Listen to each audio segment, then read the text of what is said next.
नमस्कार, प्रभात साक्षी news network पर आप सभी का स्वागत है। पश्चिम एशिया और मध्य पूर्व इस समय सिर्फ युद्ध का मैदान नहीं बल्कि इंसानी त्रासदी का सबसे खतरनाक मंच बन चुका है।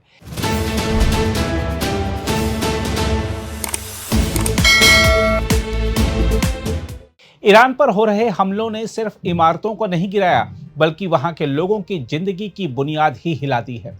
शहरों में धुएं के गुबार हैं, सायरनों की आवाजें हैं और हर तरफ एक ही सवाल गूंज रहा है कि अब जाएं तो जाएं कहां। तेहरान से लेकर सीमावर्ती इलाकों तक लोग अपने घर, अपनी जमीन, अपना सब कुछ छोड़कर निकल पड़े हैं। लेकिन यह कोई सामान्य पलायन नहीं है। यह मजबूरी का वह काफिला है जो हर कदम पर अनिश्चितता से टकरा रहा है। लाखों लोग अपने ही देश में विस्थापित हो चुके हैं और जो सीमा की तरफ बढ़ रहे हैं उनके सामने नई मुश्किलें खड़ी हैं। ईरान की सीमाएं आज खुली कम और उलझी ज्यादा नजर आ रही हैं। तुर्की की सीमा पर हजारों लोग पहुंच रहे हैं, लेकिन वहां उनका स्वागत नहीं बल्कि रोक इंतजार कर रही है। सख्त जांच, सीमित प्रवेश और अस्थायी शिविरों की योजना यह साफ संकेत देती है कि पड़ोसी देश इस बार दरवाजे पूरी तरह खोलने के मूड में नहीं है। सीरिया संकट से मिली सीख ने उन्हें सतर्क बना दिया है। अजरबैजान ने कुछ सीमित राहत जरूर दी है, लेकिन यह राहत चुनिंदा लोगों तक ही सीमित है। आम ईरानी नागरिक के लिए सीमा पार करना अब किसी जुए से कम नहीं। लोग कई दिनों तक सीमा के पास फंसे रहते हैं, बिना भोजन, बिना सुरक्षा और बिना किसी भरोसे के। सबसे दर्दनाक तस्वीर उन परिवारों की है जो बंट चुके हैं। कोई सदस्य सीमा पार कर गया तो कोई पीछे छूट गया। बच्चों की पढ़ाई ठप है, अस्पतालों में संसाधनों की कमी है और बाजारों में जरूरी सामान तक मिलना मुश्किल हो गया है। लोग शहरों से निकलकर गांवों और पहाड़ों में शरण ले रहे हैं, जहां कम से कम बमों का खतरा थोड़ा कम है। हम आपको बता दें कि ईरान के भीतर हालात हर गुजरते दिन के साथ और बदतर होते जा रहे हैं। शहरों में बिजली और पानी की आपूर्ति बार बार ठप हो रही है। अस्पतालों में दवाइयों की कमी गहराती जा रही है और सामान्य इलाज तक मिलना मुश्किल हो गया है। बाजारों में जरूरी सामान या तो गायब है या आसमान छूती कीमतों पर बिक रहा है। लोग घंटों कतारों में खड़े होकर सिर्फ रोटी और ईंधन जुटाने की जद्दोजहद कर रहे हैं। बच्चों की पढ़ाई पूरी तरह ठहर चुकी है और मानसिक दबाव इतना बढ़ गया है कि हर घर के भीतर डर ने स्थायी जगह बना ली है।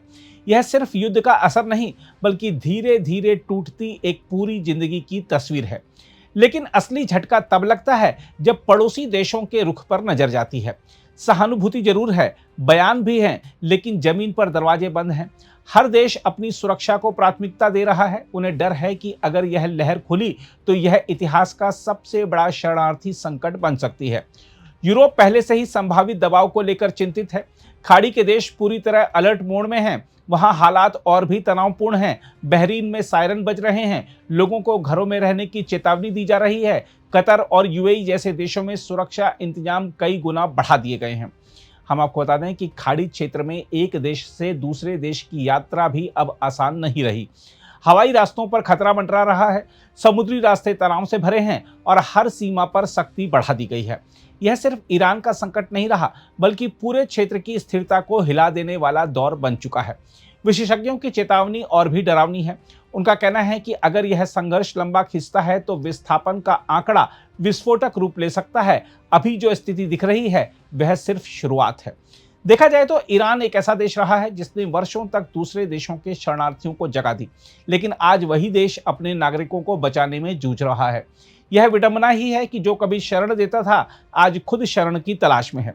इस पूरे घटनाक्रम में सबसे ज्यादा पीड़ित वही आम इंसान है जिसके पास ना ताकत है ना विकल्प। सीमाएं नक्शे पर खींची जाती हैं, लेकिन उनका बोझ इंसान की जिंदगी पर पड़ता है।